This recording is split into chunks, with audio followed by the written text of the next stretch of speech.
Well, hey everybody, and welcome back to Washita Valley. As you can see, we're going to be doing a little bit of spraying today. We're here in one of Steve's alfalfa patches. He's got a little bit of weed pressure, nothing too serious, but he just kind of wanted to nip it in the bud before this alfalfa um, got too tall. So that's what we're here doing today.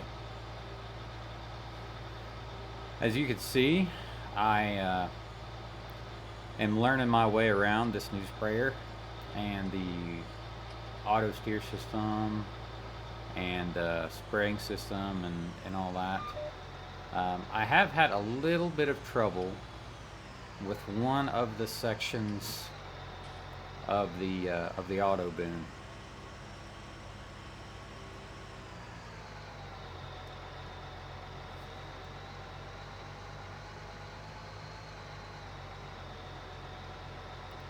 So we'll see how this goes.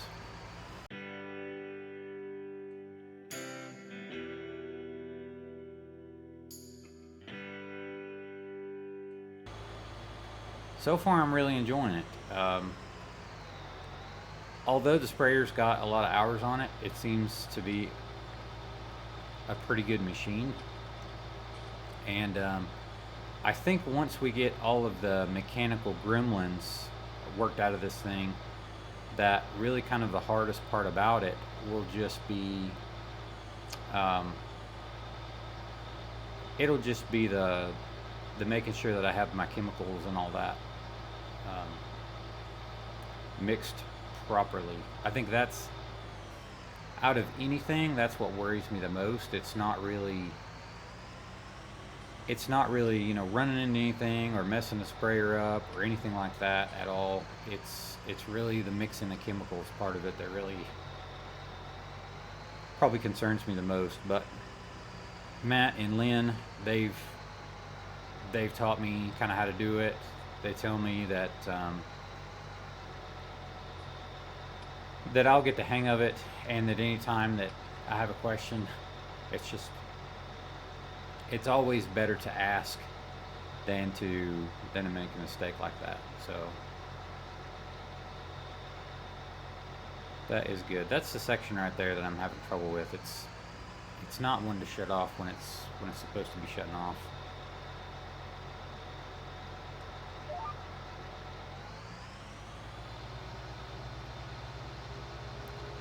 Everything else though seems to be working okay.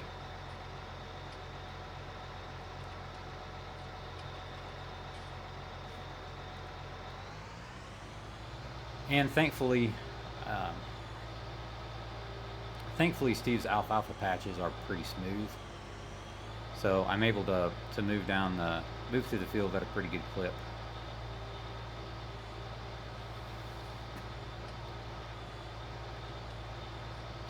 I apologize in advance if I have a little cough once in a while. I'm still trying to get over this cold that I've been fighting.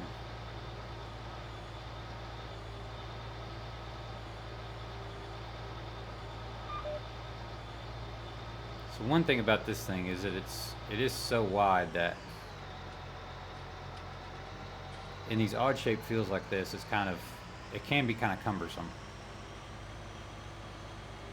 But one thing about it is you certainly do get a lot of work done in a short amount of time.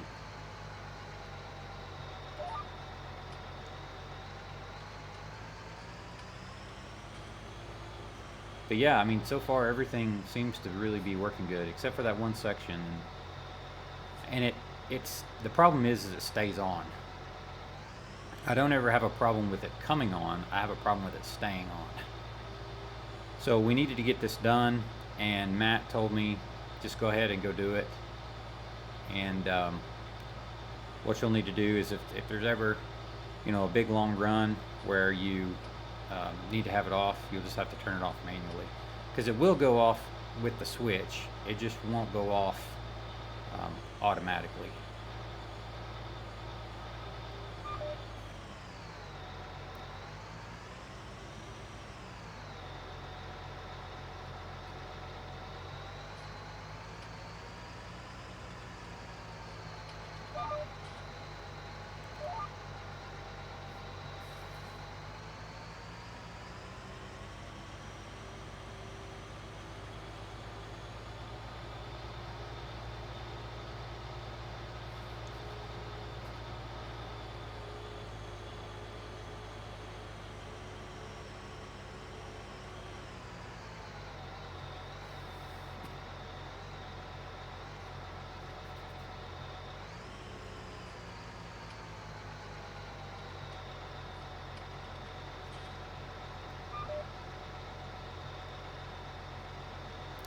think I got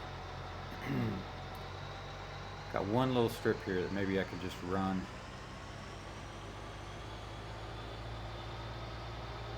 Just run down through here and use most of that part of the boom to actually spray the strip that I've missed.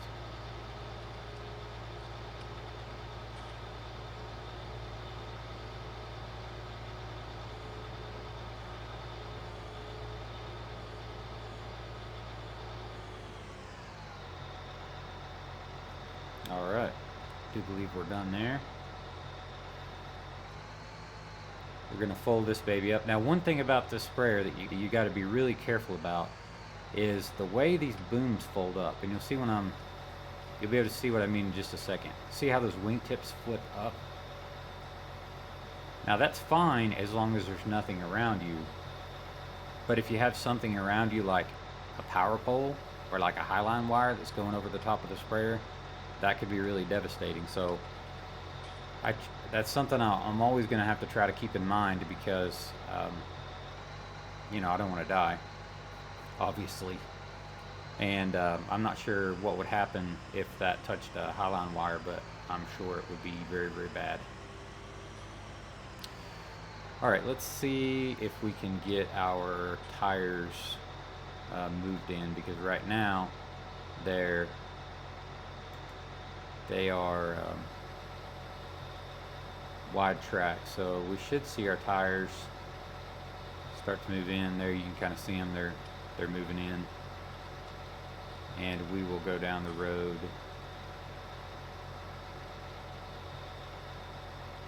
to our next field.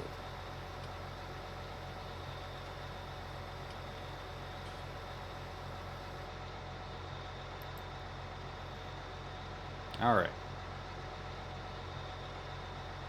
So we're going to run down the road here to Steve's other alfalfa field that I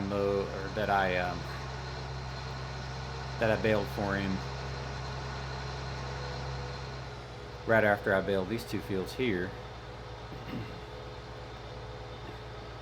It doesn't seem like, time-wise, it doesn't seem like that long ago, but that was actually several weeks ago that I did that baling for him.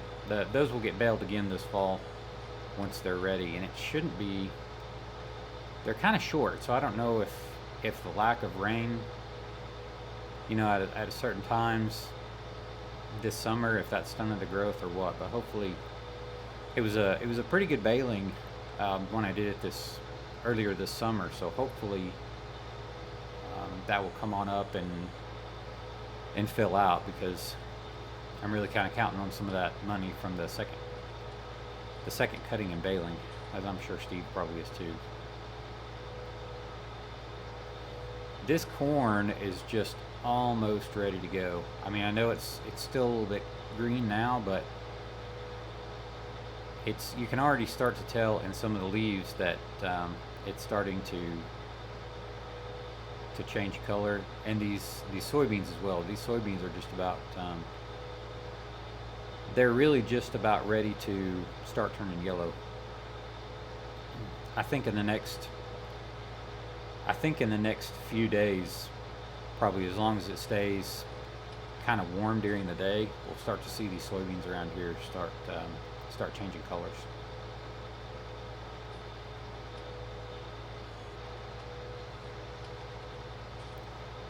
This thing actually rides pretty smooth too. For as big a machine it is, it's got the air ride suspension, and although it's kind of old and kind of wore out, it still works pretty good. I'm used to old and wore out stuff, so I don't really mind it. I don't know how long the co-op will actually keep this sprayer. I know for now it's just kind of a lease to own thing, to where the co-op's just leasing it, but they have the option to buy it when the lease terms are up. I think they leased it for like 2 years or something, because Matt really just, or I guess Lynn's kind of the one that's running the sprayer part of things, but they really just needed something to get by with for the rest of this year and probably into next year.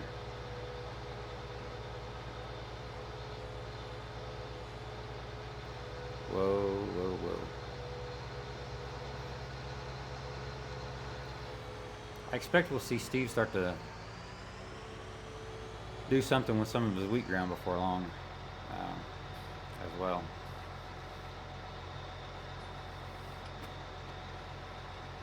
The countryside is going to start changing a lot here in the next couple weeks. All right. I don't know if you can see it over there or not. You might just be able to see it, but there's an 8970 over there at Callan Equipment that suspiciously looks a lot like Kurt's tractor. So I don't know if Kurt traded or what's going on, or maybe he's just having it worked on and it's just sitting there on the lot. But I haven't seen him since I took that tractor back to his house the other night, and he didn't say anything about trading or getting a new tractor or anything like that. So it'll kind of be interesting to see what happens. All right, so like I said, we're gonna whip in right up here, and we're going to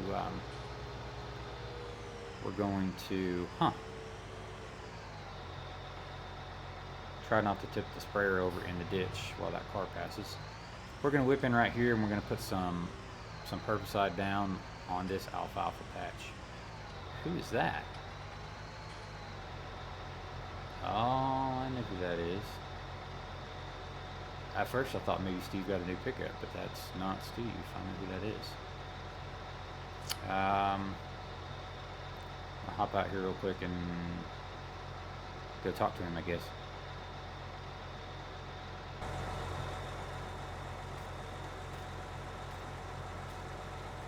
Hello, Mr. Green. Mr. Roberts. How are you this fine morning? I'm good, just getting this sprayer figured out. Old Steve's alfalfa is looking good. Yeah, it'll be time for me to cut this again pretty soon. Was that you I saw on Saturday pulling a new haul and swather? Yeah, Rusty Jenkins found that for me, and I traded my old sycamore for it. That's good. Good to see a young man such as yourself with some drive, improving his equipment. I'm pretty excited about it. It will definitely speed up cutting, and I think it will also speed up the drying since it's got a crimper. That's good, because I've got about 250 acres I'll be ready in a week. 250 acres? Like for me? Huh. Yeah, for you. Aren't we talking about baling hay?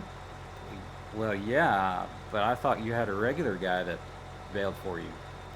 I did, but you know how it goes. He started out about like you, just with some smaller, older equipment. He went at it full force for the first few years.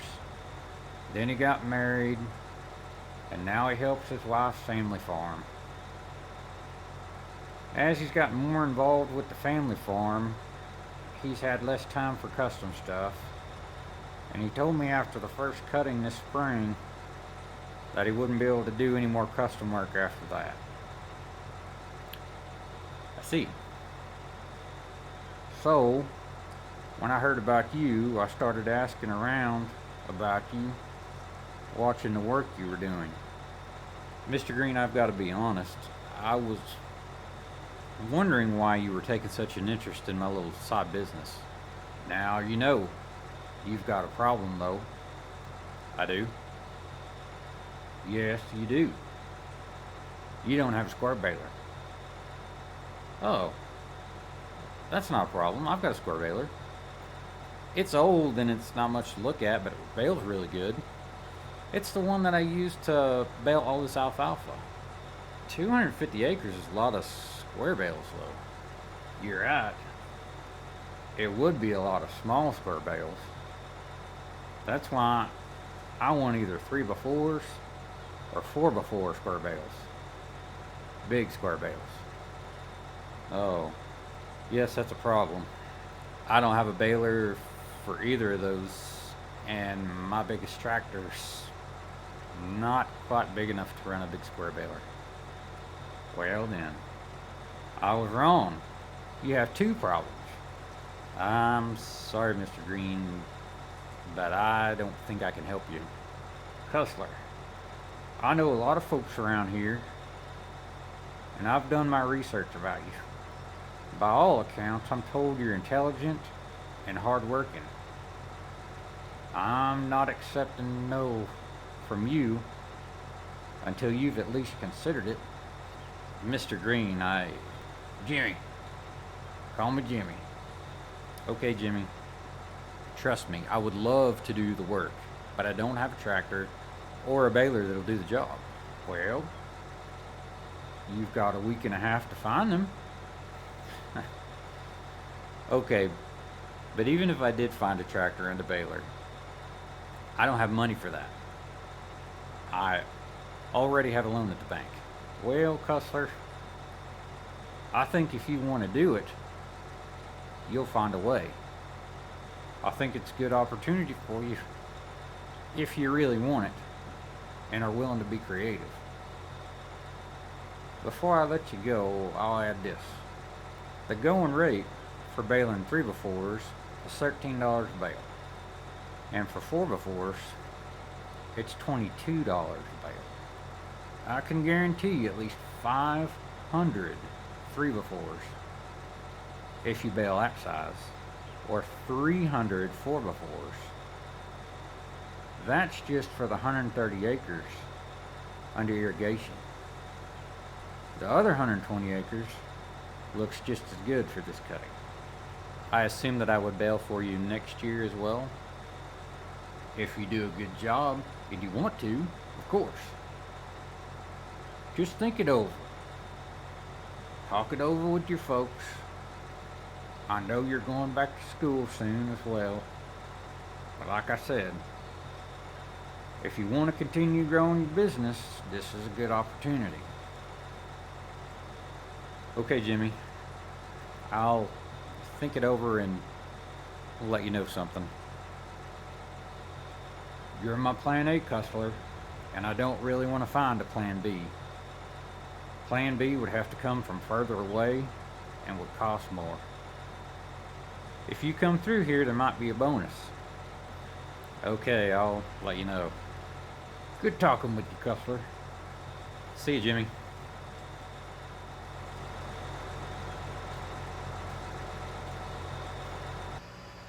Well, how do you like that, folks? I guess now I know why Mr. Green was quizzing me about my hay baling business. We're just putting out the wheels here again. You can kind of see them going out there. One thing about when you put these wheels out, you actually have to drive forward so that they can widen. All right, and I know I'm far enough away from that power line over there that we can go ahead and we can unfold this thing.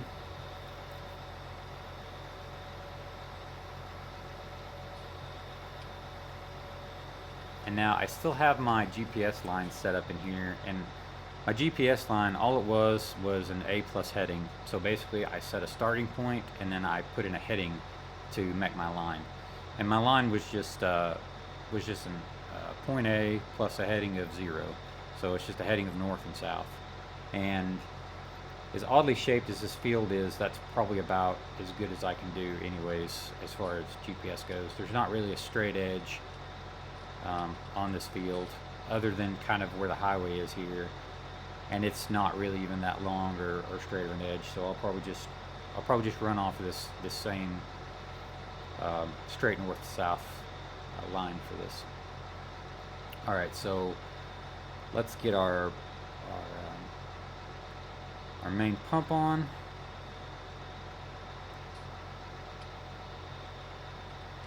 And I'm going to have the same problem with that section out there. Going to have to get that fixed. Figure out what's going on with that.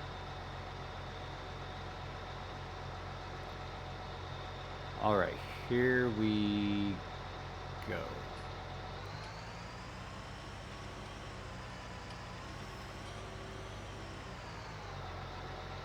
So that's really strange. I was not expecting that in the least bit from Mr. Green, from Jimmy, I guess.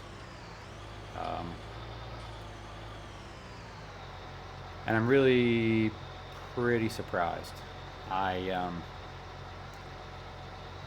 knew, I don't know if I really mentioned him or not, but I knew that he had somebody that already baled his hay, but that he had been asking questions to Matt and to Lynn, and every time he'd come in the co-op and I would be there, he would always, ask me how things were going, ask me how my equipment was working out for me, and things like that. So I didn't know if he was genuinely just interested in how my business was going, or if he had some ulterior motive. And it sounds like he had an ulterior motive, which is good for me, other than the fact that I can't do it for him. I mean, I sat down right after I got back in the cab, and I did some quick math, and I guess if he has, he said 250 acres, but then he also said that 130 of it was under irrigation. So I mean, if that's the case, and he can guarantee me 500 bales of the 3x4s, if he can do that, that's over $6,500 just for the hay bales themselves, just for baling the hay bales. It's not including cutting or raking or anything. I mean, $6,500, that's a lot of money. But on the other hand,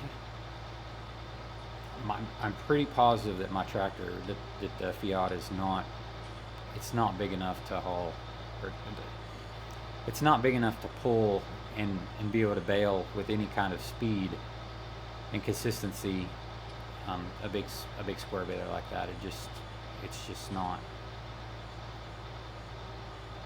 It's not made for that, and it's just not. I'm pretty sure it's just not big enough for that. So can't say that I really know what to do there.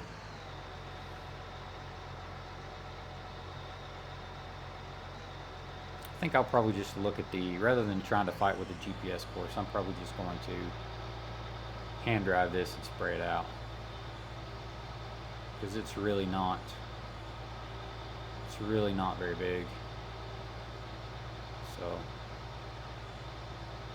I can look on my monitor and be able to tell where I've been and where I haven't been.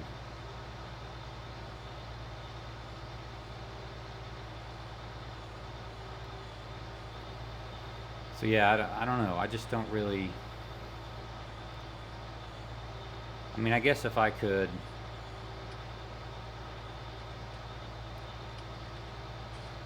I guess maybe I could borrow a tractor from Kurt, maybe. I could borrow a tractor from Kurt, and I could buy a baler somewhere. But I mean, right now is not really probably the time to be looking for a baler to buy, because I mean it's kind of the middle of hay season. I don't really know where I'd find one other than the Agco dealer in town. They might have something that they could lease me, but otherwise that's really about the only place that I can think of that I'd be able to find a hay baler at the moment on such short notice. And I really don't know if they would have anything that they could rent me on short notice, because I mean, he said a week. So I mean, let's say if I started cutting it in a week, 10 days maybe at the most, I'd need a hay baler and a tractor. And I just don't really see how that's possible. And like you said, I'm getting ready to go back to school, and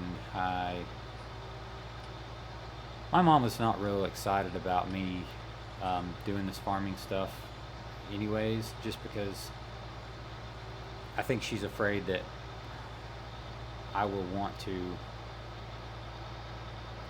um, that I won't want to go back to school, basically. And to be honest with you, I don't really want to go back to school. I would rather just work and farm. But I know that that's probably not the best thing that I could do for myself. I mean, I feel like an engineering degree, even if I want to farm later or do something different, I feel like having an engineering degree will be a pretty good thing to fall back on. Or, if I ever do farm, maybe I'm just farming part time, and I can work as an engineer somewhere, on the side, or maybe, help my dad. Um, help my dad on some of his projects, or something like that. So, I mean, while yes, I really don't want to go back to school, I know that I need to go back to school.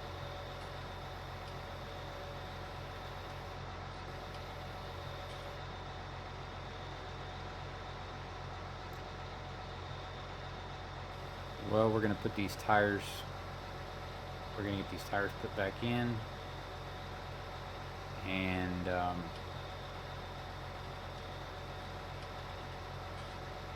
we're actually going to head back to the co-op. Well, so guys, it's later in the afternoon, same day as before this morning when we were spraying the alfalfa fields. I did some more spraying this afternoon, but I did finally have to stop because I ran out of places that we thought I could get into without leaving big ruts. So everything's wet, and it's supposed to start raining here again anytime. So I just kind of cleaned up the sprayer, and then headed to the house here. I spoke with Matt to see what he thought about the whole Jimmy Green thing, and he said that he thought I should do it. He said that, well, I guess he kind of agreed with Jimmy and said that it was a good opportunity, and if there was any way I could figure out how to do it, that I should do it. But I don't know. I don't really see how it could happen because, well, like I said, I don't have. It's. I need to start cutting a week from now, basically, and I don't have the equipment. Sure, I can cut it, but I can't bale it. And by the time I cut it and raked it and found somebody else to come and bale it, I probably wouldn't be making any money.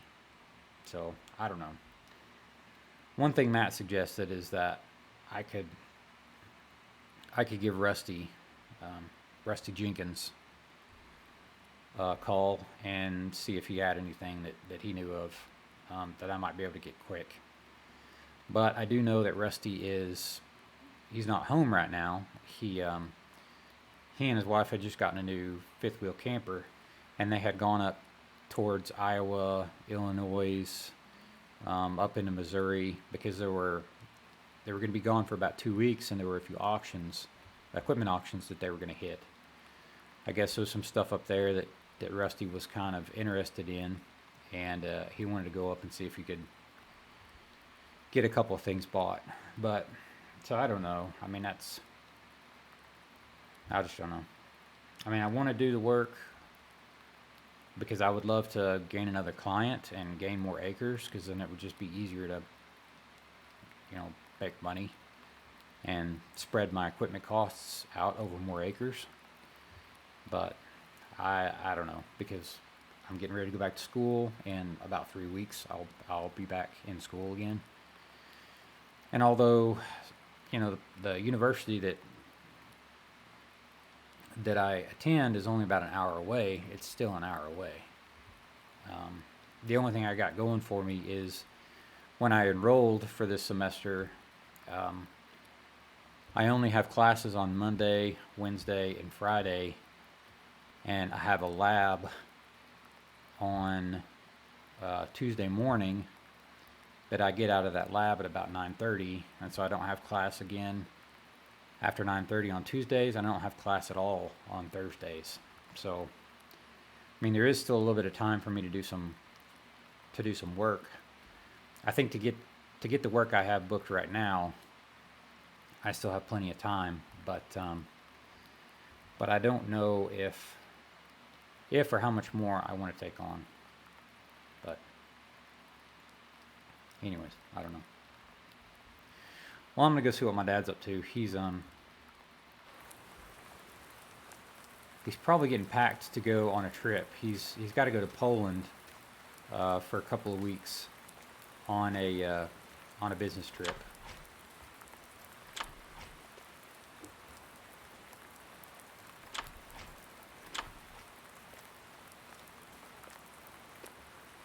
Hey Dad, you ready for your trip?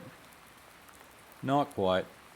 I've got some last minute stuff to check over and get packed. How'd spraying go? Pretty good. Driving the sprayer is pretty easy other than the blind spots because of the boom. I think the hardest part will be making sure the chemicals are mixed correctly. Matt and Lynn both seem like they have it figured out though.